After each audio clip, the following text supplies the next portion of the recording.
All right, what's up, everybody? I am sitting down with Melissa Langdale, who is definitely an innovator in the mortgage space. I've known her for quite a few years. Um, Most recently she ran TMC, and today she's a consultant. She's an innovator. She recently did I think it was like five different shows, was it, on Future Proof? Was it five or six? We had six. Yeah, we had the first season of Future Proof was a 6-week series. Yeah. Yeah. And then one of the things that she really stands out in today's market is she is truly a LinkedIn leader. Like, she is showing up on LinkedIn to be valuable, which I appreciate. The industry needs leadership. It needs change agents, because I don't think status quo is the Mhm. way forward. So why don't we just start there, Melissa? Like, I think I don't need to ask you whether you think status quo is the way forward, but what's your take? Because you're really investing in innovation and future proofing the industry. Yeah, as an industry for so long, look, we're heavily regulated. We all know that. So we have this kind of box that we all feel like we have to play in. And for so long we've built a way to play in that box, and now that we have new technology solutions like artificial intelligence coming out, we have to rethink a lot of how we operate, a lot of how we manufacture mortgage loans in order to be able to actually see a return on some of those newer technology solutions that can help to speed up the process and give customers really what they're looking for today. And so that's what I spend a lot of my time talking with lenders about, is kind of rethinking their organizations, rethinking how they operate, how they manufacture mortgage loans, and then designing it all for the future of what's coming, both in artificial intelligence and then some newer solutions that are coming out too. So before we dig into just specific strategies around future proof, let's just talk about the power of masterminding. I remember when you had the role that you had at TMC, the Mortgage Collaborative, you were something to the effect that, like, I grew up in this business, masterminding and networking and learning from others. Yeah. And now you're really leaning in to try to, create community and value in a mastermind format. Uh, why is masterminding so important to you? And then what do you think we need to do better and differently so that we turn, like, busyness and conversations into, like, actual change, like, progress? Yeah, so I completely agree with you. Masterminding, collaborating with others in the industry, finding mentors, even if it's in a one-on-one kind of conversation. But there's always opportunities around us to learn from one another. And it's doing things like that has made a huge impact in my career.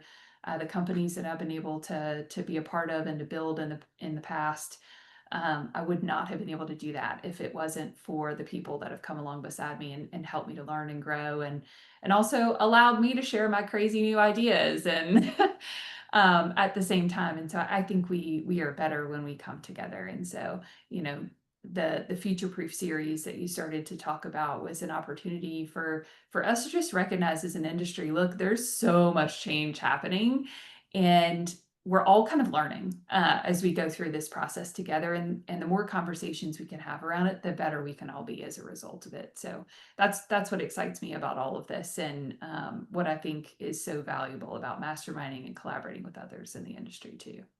So before we start getting tactical, one more just leadership question. I'd love to know, first of all, if you could think of the most important lesson you've learned in your career that has really shaped your approach to leadership and innovation. If you can't think of the most important lesson, like, what is an important lesson that you've learned that's really shaped who you are as a leader and innovator? That's so hard because I feel like I learn something new every day. Maybe that's the lesson. Maybe we'll say learn something new every single day, because there's always an opportunity to learn something new about our industry. It's always changing. Something new, about leadership. Something new about technology. If you stay curious, there's always something new around you. I love that. I love that. Completely agree. I say a quote I had on LinkedIn recently was the illiterate of 2025 and beyond are not those who cannot read and write, Yeah. but there are those who cannot unlearn, Yeah. old school workflows Yeah. and or just old school things and then learn. Now I put in that AI and Mortgage Coach because I really do believe AI is driving so much change going forward. But I just love that message. Stay curious. So okay, so now when you did this 6 series mastermind, I know you did top of the funnel. I know you did. I think I was high touch, high tech. Yeah, yeah, I know you did something on AI. I know yep, you did something on modernizing loan manufacturing. yeah, I know you talked about how to connect with the next gen. yep. I don't want to ask you like what was the best one, but I do want to like one, not try to like unpack them all, but I Yeah. want to start with like you curated that experience, you invited the folks, you were probably the most present one of everyone. You like listed all that content. You probably took more notes than everyone else. Start from the top as to what were some of the most important things that were taken from that experience that both loan officers and executives need to like make note of. Like you're almost unpacking it for everyone. Like where do you want to start? I'll try to be super brief because we could talk And forever don't try on to it. hit them all. Like But yeah, like so I mean each week had its own little, a couple of little valuable things that came out of it.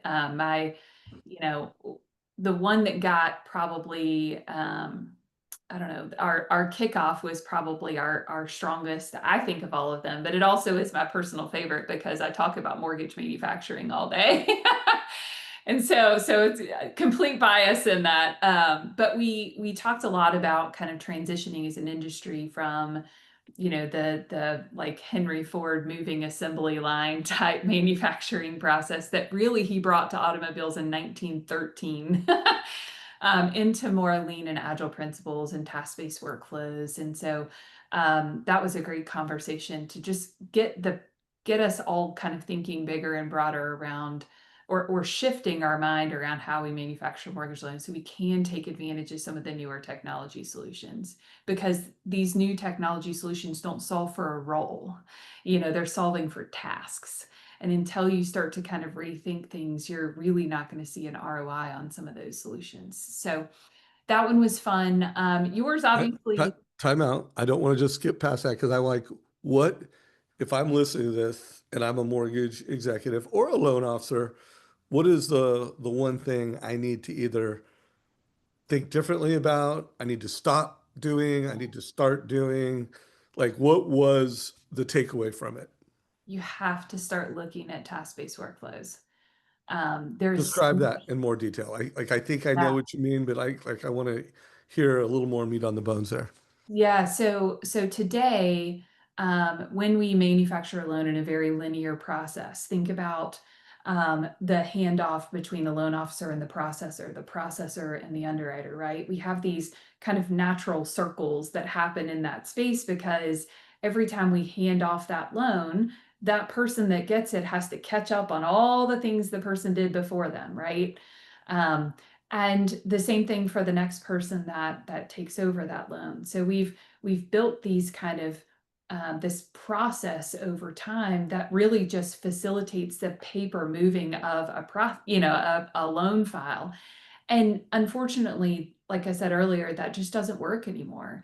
The more we move to data and less in documents, we have an opportunity to manufacture mortgage loans almost instantly. And really, we have the tools. Fannie Mae and Freddie Mac have already given us the tools to say, through day one certainty and AIM, we can approve a loan, completely like out of the gate as long as you have source data and a couple other things. So the idea is to look at ways that you manufacture loans so that you remove redundancies in the process. You eliminate the time that it takes to have those handoffs in the process.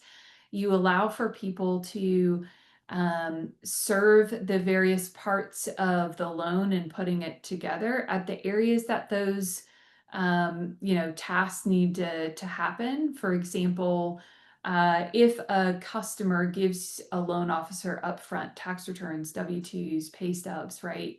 You should be able to have income calculated, whether that be income by technology or income by an underwriter. The same level of certainty should be possible, and that all can happen at the point that the data and the documents are in the system and ready and able. And so it's rethinking, not getting pay stubs and W-2s from the customer up front and then giving it to a processor who's going to scrub it and pull in a couple of data points into the system, then give it to an underwriter.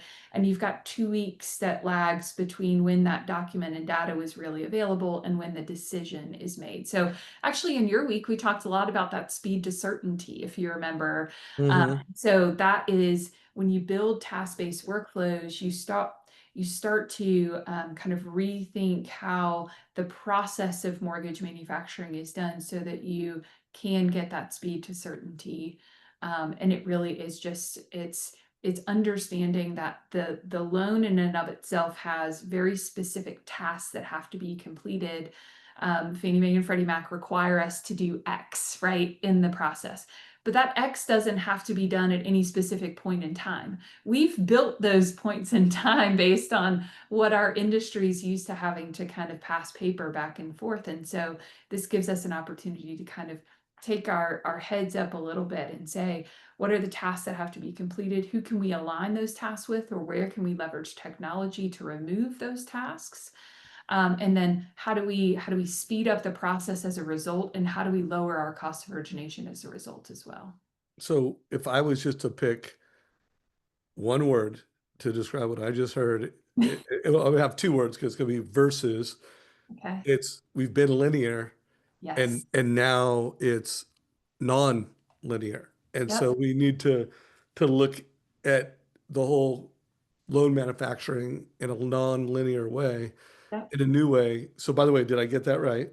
You did. And Yeah. It's and and, and well, here's another thing I've been talking about on the front end is historically we've always run this process of find loans, yep. win loans, and then defend loans. So, Yes. because heck, with triggers, like, hey, just because you took a loan doesn't mean you're going to get it. First of all, people are omni shopping. I mean, if they just Yep. said the word mortgage or they searched, they're still shopping for a loan, even though they may have apped with you. So for a long time now, we've been playing the win or find, win, and defend game. And now I think when you look at how the top of the funnel has been redefined, it's create.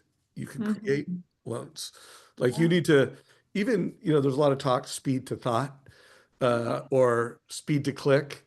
Yeah. And like I interviewed a guy today who's the number one market leader in Rapid City, South Dakota. And his biggest strategy is finding first-time sellers, where he's Mhm. not waiting for them to call him. He's going to them because he knows they have equity, and then Yeah. he's telling them a data story of how they could use that equity and how they could move up. And even though they have it, so they're not clicking, they're not thinking, or they're thinking like, I shouldn't do it because I got a 3.5% rate. But Yeah. he's like creating loans. And so I almost think that nonlinear thinking, you're saying that matters in loan manufacturing. And I'm saying, hey, that really matters top of the funnel as well. Yeah, it matters throughout the whole life cycle of the loan. I mean, I think that guy's strategy is super brilliant. It's positioning himself to add value in ways that, we wouldn't necessarily think about. So that's very So cool. by the way, shout out to Josh Campbell. But here, by the way, you're going to love this. He got the idea because not bragging because of me. He was watching the Mortgage Coach YouTube channel.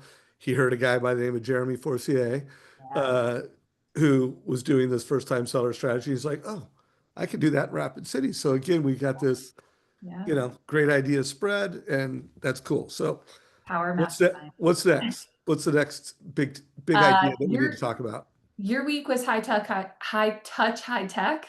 I just put all of that into one word for us. And then one of the things you said in that I think was really powerful with everybody was, what can't Amazon do? Ooh. And so that was a really, really good point, I think, for everybody to take away. And then Michael Jones had a really good point around the speed to certainty, how to get, eliminating the parts of your process so that your customers can feel that they are certain they're going to close on time and they're going to close without too much hassle. So love that one. Hey, real quick before you go off that one, I Yeah, want to make sure anyone listens to this. You got to do what Amazon cannot do, you yeah. know, and then you got to do what they can do. And and I do think in the mortgage industry, we tend to compare technology and compare ourselves to our peers. And we need Mhm. to start like, no, consumers want Amazon. They've told us that. They want click, they want transparency, they want Uber, they want Zillow, they want a consumer mobile first experience. And so my one of my takeaways: do what Amazon cannot do, and do what they can do, and you check your future proof. Like if you can actually do that, and you can do that. Like I think Josh Campbell's doing that. I think Jeremy Forsyth is doing that. Most of the people I interview on this channel are like, I'm looking for people that are doing that.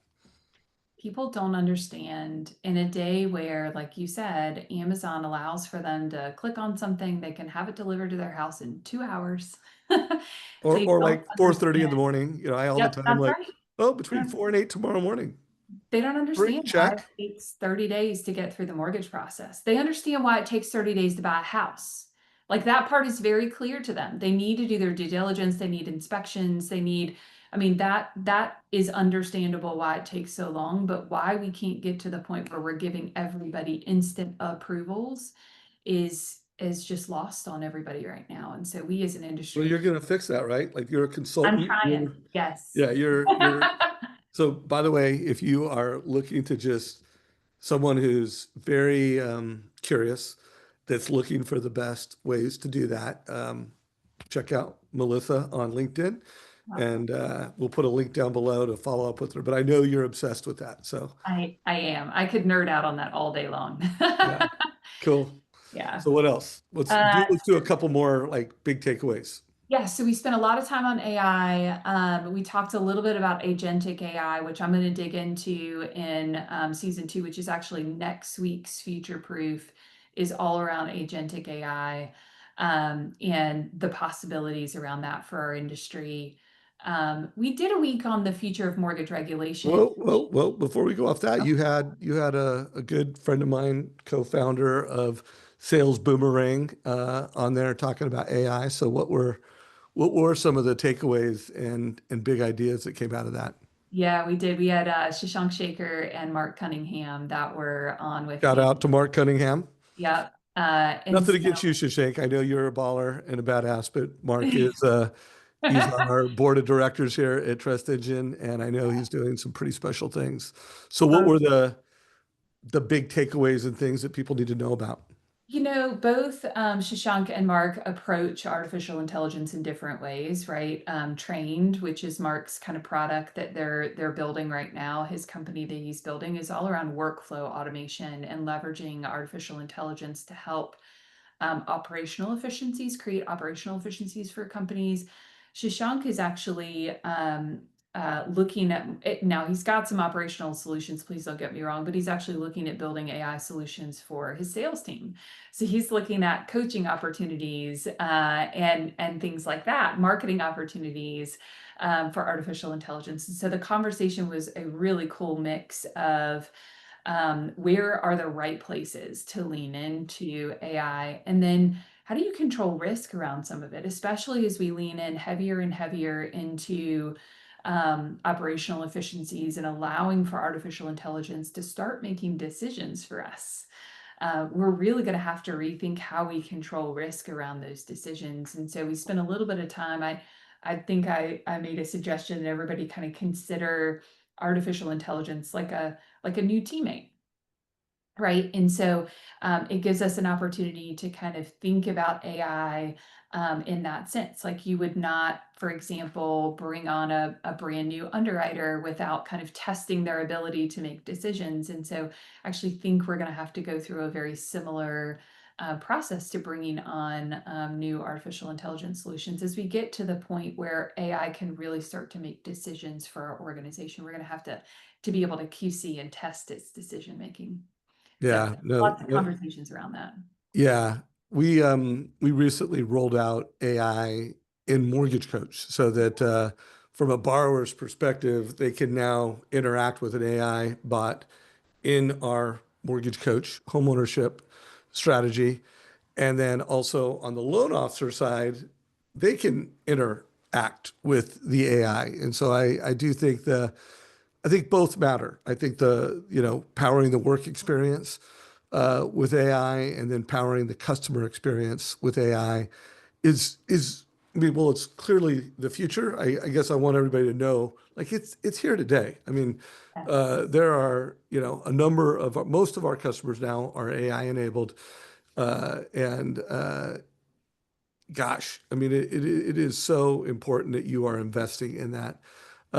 When you think of the consulting that you're doing right now, are you doing any consulting on like, hey, what is your AI roadmap and how are you using AI on both the loan manufacturing side and top of the funnel? Is that part of your consulting? Yeah, yeah, that's my wheelhouse. That is basically what I do with lenders all day long is to help them to understand what parts of their manufacturing process should they or could they put in AI in, because not all lenders are going to want to lean in heavy to the AI solutions that are out there right now. And then that's okay. But based on their risk By threshold. the way, that's not okay. I mean, you need to lean in. Well, no, there are some, every lender out there is going to have a different level of risk that their organization is going Fair enough. Fair to enough. take. And until some, especially some of our depository friends, banks and credit unions, until they understand fully what their regulators are going to expect from them, they're going to want, a level of certainty around security, the platforms, and all that sort of stuff. So there is some evolution that AI has to go through for some lenders to fully lean into it. Now, doesn't mean their teams aren't leaning into it, doesn't mean they can't leverage it for one or two things, but they might not fully lean into it making a decision for an underwriter, for example. Right? Yeah. So The only thing I want to add to that is when we rolled out our AI feature, I had first of all, I was really excited about it. Like this makes sense. And as we talked to IMBs, which most of our clients are, it was all like, let's go, let's go. Like, hey, we need to check some boxes. It needs to go through a compliance review. But I had really been expected to get tied up with our depository clients. And they're like, we know it's here. It's like the internet, and yeah, we know we need to embrace it. And I've been surprised just how some depositories and banks that took a year. I mean, I'm exaggerating to make a point. yeah, They may not have taken a year in compliance review when they rolled us out, but I mean, they're getting through the AI compliance review in days and weeks. yeah. It seems like they're most of the depositories I'm talking to are AI forward. For me, there's levels of AI. There's some Fair that enough. everybody's willing to jump into, right? And then there's some that are just going to take a little bit more to get rolled out. And so again, that's why I say it really depends on your level of risk that you're willing to take today. But there's some simple solutions that you can easily implement. But there also are points where lenders are asking themselves, not only can I use AI solutions, but should I use it at this point in the process? For For example, sure. we've had a really robust discussion around in the first kickoff of season 2 of Future Proof around voice agents. Are we okay with voice agents reaching out to realtors? Are we okay with voice agents reaching out to our customer base? And I think we are right now. I think everybody is recognizing that we can really scale, particularly our sales efforts, by using voice agents. My bigger question is, at what point when we start disclosing to agents that they're talking to, AI, or we start disclosing to borrowers that they're talking to AI, are we going to have to pivot our strategy a little bit just to make sure that, customers are still feeling the love from us? So it'll be interesting to continue to see it evolve, but those are the questions that I think most lenders are asking is not only like, should I do AI? Everybody believes they should lean into it in some way, shape, or form. It's where are the right places that, Yeah, no, right. It's when and how to yeah. leverage Yeah. that. So before we run out of time, what are just like one or two more things you just want to make sure people take away from that experience and that show? I think, I guess one big thing, we should as an industry make sure that we also have a lens of, we oftentimes get into a space of, oh, it's a shiny new object. The more strategic we can be as an industry around how we pull in artificial intelligence into our workflows and into our teams, the better off we're going to be in lowering our cost of origination, which is really, really, really important. It's the whole reason, not the whole reason, but a major reason why we're leaning into AI solutions. And so in order for us to really, really maximize our efforts, you're going to have to make sure your team is willing to adopt whatever piece of technology that you're putting in front of them. And so we had a whole week that we talked about kind of maximizing tech adoption. And that is not only, just making sure your team likes the piece of technology, but there's a component, particularly on the operation side, that has to do with fear of this technology taking some of their job or taking some of their task. And so we have to recognize as leaders how we navigate that with our teams. And so that was a really, I think, good point of discussion.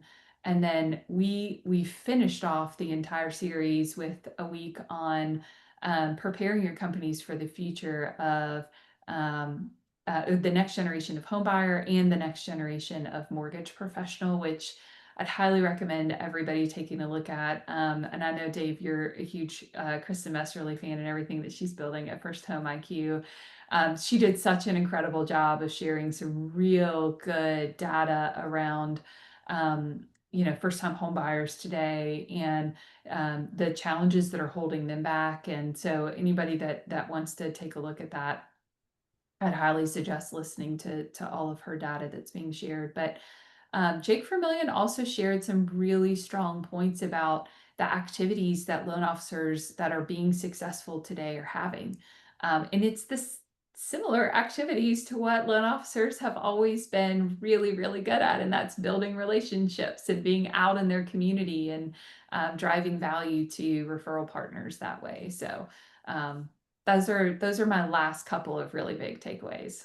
Well, a couple things before we run out of time. So first of all, like I talked about earlier, we need to create opportunities, and the Mhm. work that Kristen's doing at First Home IQ, most people still don't understand how much of a down payment they need at all ages.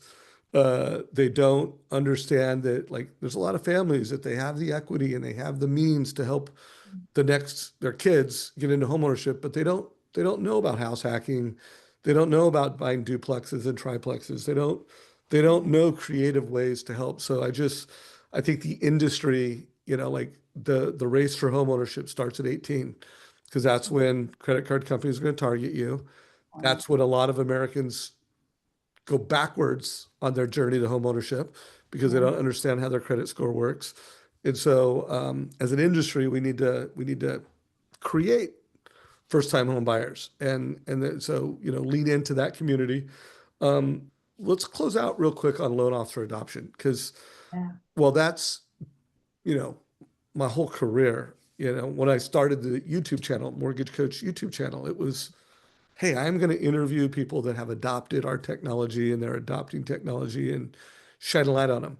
But I really feel like we're moving the needle. Like Prosperity Home Loans, they historically had about 100-ish of their 550 loan officers use Mortgage Coach, and we implemented some very, three strategies, which I'm not going to get into detail right now because we could do a whole podcast around it.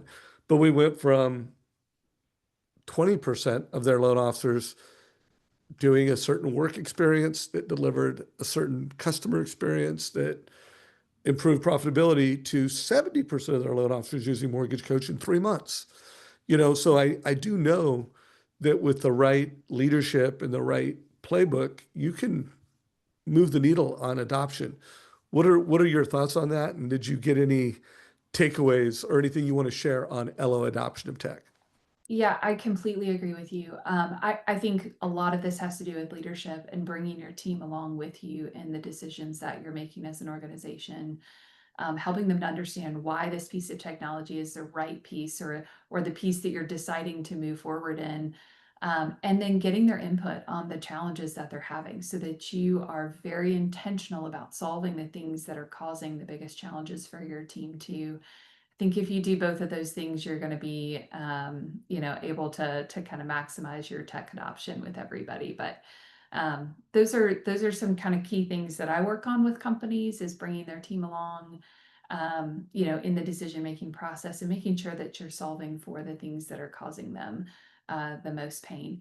And in some cases, your team might say, "Hey, I really want to solve for X," but you could come up with a different solution that actually produces a much better result for them that they might not even know about too. So dig into all the solutions that are available and make sure that you're communicating with your team. But change management is a huge piece of everything that lenders are going through right now, and leaders at mortgage companies are going through right now. It's Yeah. huge. Yeah. And just without getting into too much detail, like isolate specific work experiences.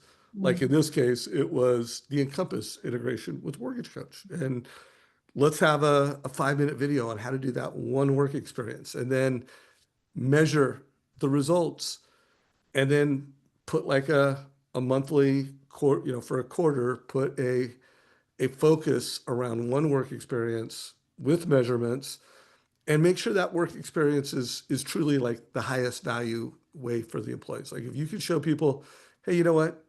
You can save time and you could have better results. And all you gotta do is this one thing, and we're gonna obsess on it for a quarter. There's more to it than that, but that's how you get it. So Melissa, follow you. Oh, you were gonna say something else? I was only going to say I did a whole series on this on YouTube around leading through big change. It's 6 weeks of content, and it gives you step by step by Oh, step process so for how do we get it? exactly how to be How do prepared. people get your program? Like what do they do? All you have to do is go to our website, praxislendingsolutions.com. That has everything from, the ways that I seek to add value to the industry, to the Future Proof series that we talked about today, in the podcast, and YouTube channel that you can follow along with too. Cool. Make sure you follow her on LinkedIn, comment on her posts. Hopefully, wherever you're watching this, you give it a like. If you have not subscribed to the Mortgage Coach YouTube channel, subscribe today. Melissa, thank you.